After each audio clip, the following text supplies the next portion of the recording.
காத்து இருக்குல்ல, அந்த காத்துல வந்து முதல்ல 5 அடுக்குகளாக காத்த பிரிக்கிறாங்க. எப்படி இது கூரை, இது நமக்கு ஒரு வீடாக ஒரு கட்டிடமாக எப்படி இருக்குங்கிறத பாருங்க. இந்த விஞ்ஞானிகள் இவ்வளவு கஷ்டப்பட்டு சொல்றாங்க. இது ரொம்ப அசால்ட்டா குர்ஆன் சொல்லிருக்கு. அதான் முக்கியமான பாயிண்ட். இந்த விஞ்ஞான பாடத்துக்காக நம்ம சொல்லல. விஞ்ஞானிகள் என்ன சொல்றாங்க நீங்க விளங்கி கொண்டு ஓரளவுக்கு மேலோட்டமாக விளங்கி கொண்டு குர்ஆனை பாத்தீங்கன்னா இது எப்படி வந்து முகமதுக்கு சொல்ல முடியும்? கண்டிப்பா முடியாத, இது கடவுள் தானே சொன்னாங்கிற ஒரு கருத்துக்கு நம்ம வருவோம். அதுதான் இந்த விவரம். இப்ப காற்றை எடுத்துக்கொண்டீர்களே ஆனால் மொத்தம் வந்து 5 அடுக்குகளாக காற்றை பிரிக்கிறாங்க. அதனுடைய அதுல என்னென்ன அடங்கி இருக்குங்கிறத பொறுத்து முதல் அடுக்கு என்னன்னு கேட்டா, இங்க இருந்து ஒரு 16 கிலோமீட்டர் வரைக்கும் ஒரு அடுக்கு. இங்க இருந்து என்ன இருக்கு 16 கிலோமீட்டர் வரைக்கும் காத்து, அது ஒரு அடுக்கு. அதுல இருந்து 16ல இருந்து 50 கிலோமீட்டர் வரைக்கும் உள்ளது இரண்டாவது அடுக்கா பிரிக்கிறான். 50ல இருந்து 80 கிலோமீட்டர் வரைக்கும் உள்ள காத்து அது ஒரு தனியா பிரிக்கிறான். 80ல இருந்து 1600 கிலோமீட்டர் வரைக்கும் உள்ள காத்து அது ஒரு வகையா பிரிக்கிறான். 1600ல இருந்து 10,000 வரைக்கும் உள்ள ஒரு காற்றை அது ஒரு வகையாக, இப்படி 5 வகையா பிரிக்கிறான். ஒவ்வொரு வகையும் ஒவ்வொரு விதத்தில நமக்கு பாதுகாப்பு தந்து கொண்டிருக்கிறது. ஒவ்வொரு அடுக்கும் என்ன செய்யுது, ஒவ்வொரு விதத்தில் பாதுகாப்பு. எப்படி இப்ப முதல் அடுக்கு இருக்குல்ல, அது வந்து 16 கிலோமீட்டர் உள்ளது. 16 கிலோமீட்டர் கனம் உள்ள ஒரு போர்வைன்னு வச்சுக்கிறங்க. இங்க இருந்து போற காத்து எவ்வளவு தூரத்துக்கு வருது, 16 கிலோமீட்டர் உயரம் வரைக்கும் எடுத்துக்கிட்டீங்கன்னா இதுல வந்து நிறைய நைட்ரஜன் இருக்கிறது, நிறைய ஆக்சிஜன் இருக்கிறது, கார்பன் டை ஆக்சைடு எல்லாம் இதுல தான் இருக்கிறது. எல்லாம் ஜாஸ்தியா இருக்கிற காரணத்தினால இதுல வந்து கொஞ்சம் கனம் கூட, இந்த காத்துக்கு என்னது கனம் கூடுதலா இருக்கிறது. இந்த 16 கிலோமீட்டருக்கு இடையில தான் மழை மின்னல் எல்லாம் வர்றதுலாம். இந்த மழை பெய்யுதுங்கிறீங்களே அதெல்லாம் இந்த 16 கிலோமீட்டருக்கு உள்ளதான். இடி இடிக்குத அதெல்லாம் இந்த 16 கிலோமீட்டருக்கு உள்ளதான். அப்ப இடி மின்னல் மழை தண்ணி சேமிச்சு வச்சுக்கிறது, நீங்க பாக்குற மேகம் எல்லாம் இருக்குது, அது எல்லாமே இந்த 16 கிலோமீட்டருக்கு உள்ளதான். இந்த முதல் அடுக்குல அவ்வளவு இருக்கிறது. அப்ப இந்த அடுக்கு என்ன பண்ணுதுன்னு கேட்டா, சூரியனுடைய வெப்பம் பூமிக்கு வருதுல, சூரியனுடைய வெப்பம் வருது. இந்த வெப்பம் அது வரக்கூடிய அளவில் வந்து சேர்ந்தால் சந்திரன் எப்படி நம்மளை கரிக்கணும்னு சொன்னமோ அதே மாதிரி பூமியில நம்ம செத்து போயிருவோம். சந்திரனுக்கும் பூமிக்கு என்ன பெரிய தூரம் பக்கத்துல இருக்குது. சந்திரனுக்கும் பூமியும் எடுத்துக்கொண்டீர்களே ஆனால் 3 லட்சம் கிலோமீட்டர் இருக்கிறது. அப்ப 3 லட்சம் கிலோமீட்டர்ல இருக்கிற அந்த சந்திரன்ல உள்ள வெப்பம் எப்படின்னா மூளையை கொதிக்க வச்சுக்கிறதுன்னு சொல்றான். அதனுடைய குளிர்ச்சி எப்படின்னா நம்மளை விரைக்க வச்சிருதுன்னு சொல்றான். அவ்வளவு இருக்குது. அதே டிஸ்டன்ஸ்ல இருக்கிற பூமியில என்ன இருக்குன்னு, சூரியன் சந்திரனுக்கும் அந்த வெயிலைத்தான் பாய்ச்சுகிறது, பூமிக்கும் அந்த வெயிலைத்தான் பாய்ச்சுகிறது.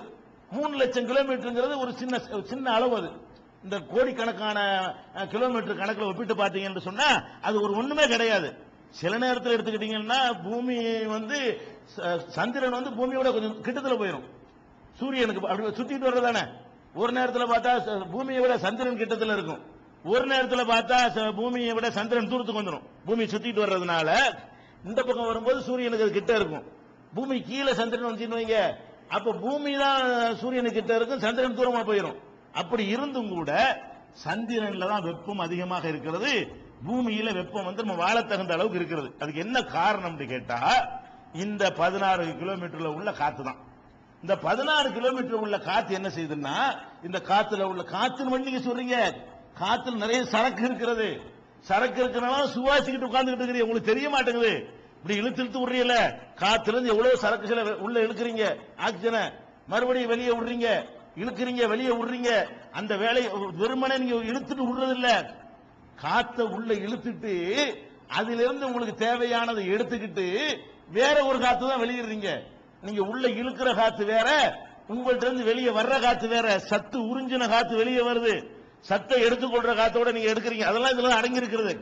இந்த ஆக்சிஜன்லாம் இதுல இருக்கா இல்லையா, இதெல்லாம் சேர்ந்து இந்த 18 கிலோமீட்டர் என்ன பண்ணுதுன்னா, ஒரு கனமான ஒரு இந்த சுவர் மாதிரி, இந்த சுவர் மாதிரி ஒரு முகடு மாதிரி சூரியனுடைய வெப்பத்தை அப்படி குறைக்குது.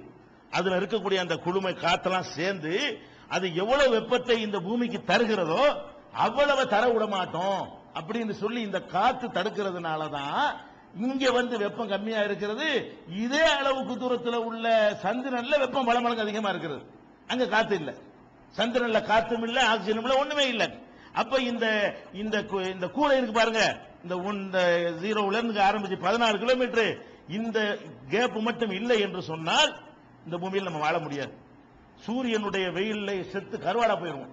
அப்ப அந்த சூரியன்ல இருந்து வரக்கூடிய வெயில என்ன எப்படின்னு கேட்டா அந்த சுவர் காப்பாத்துற மாதிரி ஒரு கனமான போர்வை போத்திக்கிறீங்கல்ல, அந்த மாதிரி என்ன செய்யுதுன்னு கேட்டா அங்கிருந்து வரக்கூடிய வெப்பத்தை தடுத்து நிறுத்தி குறைச்சி ஒரு அளவுக்கு தருது.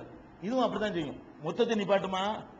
நீங்க சுவருப்படி மாடி கட்டிட்டு உட்கார்ந்தா கூட சூரியன்ல இருந்து வர்ற வெப்ப நேரத்தில் ஃபேனை கூட போடுறீங்களா இல்லையா?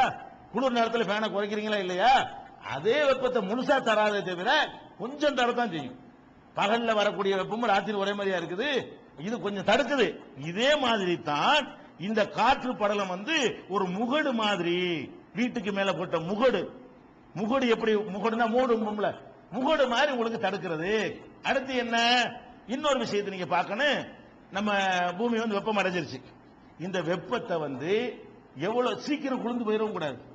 அந்த பூமி எவ்வளவு வெப்பத்தை வடிகட்டி இந்த காற்று நமக்கு தருகிறதோ அந்த வெப்பம் உடனே வெளியேறி போச்சுன்னு வைங்க, குளிர ஆரம்பிச்சிடும். ராத்திரி வரைக்கும் இப்படி கொஞ்சம் கொஞ்சமா வெளியேறி மறுபடியும் அந்த சூரிய வெளிச்சம் வர்ற வரைக்கும் அதை தக்க வச்சு காப்பாற்றணும். உடனே இந்த வெப்பம் வெளியேறாமல் எது தடுக்குதுன்னு கேட்டா இந்த காற்று போர்வை தான் என்ன செய்யுது?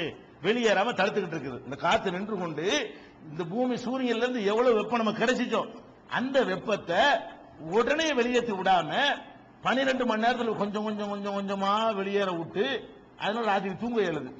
சூரியன் போனவன விரைச்சு போயிருவீங்க. லேட்டு சூரியன் போன உடனே குளிர்ல விரைச்சிருவீங்க. அது பூமிக்கு வந்த வெப்பத்தை வடிகட்டவும் செய்யுது. சேர்ந்த இந்த 40 டிகிரி வெப்பத்தை ஒரு 10 டிகிரி அளவுக்கு தான் அது குறைக்கிறது. மொத்தத்திலையும் குறைச்சு 0 மைனஸ்ல கொண்டே குறைச்சுன்னு வைங்க, நம்ம வாழ இயலுமா? அதை விட மாட்டேங்குது. இருந்த வர்ற வெப்பத்தை தடுக்கவும் செய்கிறது, இங்க இருந்து போறத வெளியே போறதையும் கொஞ்சம் கொஞ்சமாக வெளியேற்றுகிறது. இப்ப நல்லா கவனிக்க வேண்டிய விஷயம் என்னன்னா, சூரியனிலிருந்து வருகிற வெப்பம் சந்திரனுக்கும் ஒரே அளவு வருகிறது, பூமிக்கும் ஒரே அளவு வருகிறது. பூமிக்கு அவ்வளவு வெப்பம் 127 டிகிரி வெப்பம் இங்க வந்தும் கூட உங்களுக்கு 40 தான் தருகிறது. 80 ஃபில்டர் பண்ணிருது, நிறுத்தி வைத்து விடுகிறது.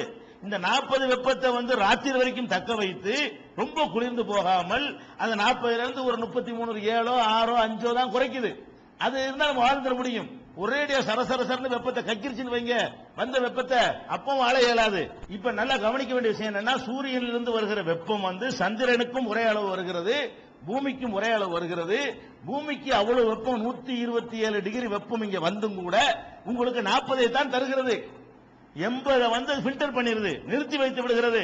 இந்த 40 வெப்பத்தை ராத்திரி வரைக்கும் தக்க வைத்து ரொம்ப குளிர்ந்து போகாமல் அந்த 40ல இருந்து ஒரு 33 7 6 5 தான் குறைக்குது. அது இருந்தா நம்ம வாழ்ந்துட முடியும். ஒரேடியா சரசரசர்னு வெப்பத்தை கக்கிருச்சுன்னு வைங்க, வந்த வெப்பத்தை அப்போ வாழ இயலாது. இது விஞ்ஞானிகள் என்ன சொல்றான்னு கேட்டா, இந்த 16 கிலோமீட்டர் காத்து இருக்குத, அது நமக்கு ஒரு முகடு மாதிரி. முன்னாடி ஒரு பில்டிங் ஒரு செவர்ல முகடு போட்டால் அது எப்படி நம்மளை காப்பாத்துமோ, வெயிலில் இருந்தும் பனியில் இருந்தும் காப்பாத்துமோ, அந்த வேலையை நம்ம கண்ணுக்கு தெரியாத இந்த காத்து செய்து கொண்டிருக்கிறது. இப்ப அல்லாஹ் சொல்றான் பாருங்க, அல்லதி ஜஅல லக்குமுல் அர்த கராரன், பூமியை வாழத்தகுந்த இடமாக அல்லாஹ் ஆக்கினான். வஸ்ஸமா பினாஅன், வானத்தை பினாஅன் கூரையாக உங்களுக்கு ஆக்கினான். கூரையே இல்ல, ஓண்டு தெரியுது சூரியன். அல்லாஹ் என்ன வார்த்தை யூஸ் பண்றான்? வானத்தை உனக்கு கூரையாக்கி இருக்கிறேன். கூரை செய்யற வேலை அது செய்யுது, உனக்கு தெரியல. இந்த வானம்னு நான் வானம்ங்கிறத காத்து அல்லாஹ் சொல்றான். இது இல்லைன்னு வச்சுக்க நீ வாழ இயலாது. நான் ஒரு கூரை அமைத்திருக்கிறேன். 40வது சூறாவுல 64 வசனத்தில் அல்லாஹ் சொல்லி காட்டுகிறான். இதே கூரை என்ற வார்த்தையை 2வது சூறாவுல 22வது வசனத்தில் அல்லாஹ் சொல்லி காட்டுகிறான். அதே மாதிரி வஸ்ஸக்பில் மர்ஃபூ வல் பைத்தில் மஅமூர், பைத்துல் மஅமூர் மீது ஆணையாக, உயர்த்தப்பட்ட முகட்டின் மீது ஆணையாக அல்லாஹ் சொல்றான். உயர்த்தப்பட்ட முகடுன்னு வானத்தை தான் சொல்றான். இது 52வது சூறாவுல 5வது வசனத்தில் சொல்றான். அப்ப மேல நமக்கு ஒண்ணு இல்லாம இருந்தும் அல்லாஹ் என்ன சொல்றான்னு கேட்டா, மேல ஒண்ணு இருக்குடா, அது ஒரு முகடாக உனக்கு இருக்கிறதுடா. முகடு என்ன வேலையை செய்யும்? ஒரு முகடு உள்ள இடத்துல வசிக்கிறவனும் வெட்ட வழியில வசிக்கிறவனுக்கு என்ன வித்தியாசம்? வீட்டுல கூரை போட்டு வந்தவன் வசித்தால் சூரிய வெப்பத்தில் இருந்து அவன் காத்துக் கொள்கிறான், குறைத்து தருகிறது. திறந்த வழியில 12 மணி பகல் 1 மணிக்கு படுத்து கிடந்தான்னு சொன்னா அவனால் படுக்க இயலாது. இந்த வேலையை செய்யுதுல, அதே வேலையை இந்த வானம் காத்து செய்யுதா இல்லையா? அப்ப இதை எப்படி முகடுங்கிறான்? நல்லா தெரியுது, ஒன்னையும் காணாமடு, அவனுக்கு தெரியும் என்ன இருக்குங்கிறது. விஞ்ஞானிகள் என்ன பண்றான்? நீங்க ஒண்ணுமில்லை இப்படி சொல்றாங்க விஞ்ஞானிகள். ஒண்ணுமில்லை நினைக்காதீங்க, இப்படி கண்ணுக்கு தெரியுதுன்னு நினைக்காதீங்க. கண்ணுக்கு தெரியலாம், அட கண்ணாடிகளை கூறாட்டு வச்சு தொலைஞ்சிட்டு போ. கண்ணாடி உடையாத கண்ணாடி எல்லாம் வந்துருச்சுல, கண்ணாடிக்கு மேல ஒரு 1000 கிலோத்துக்கு வைக்கலாம், அப்படி கண்ணாடி எல்லாம் வந்துருச்சு. அந்த மாதிரி கண்ணாடியில உனக்கு கூரையை போட்டு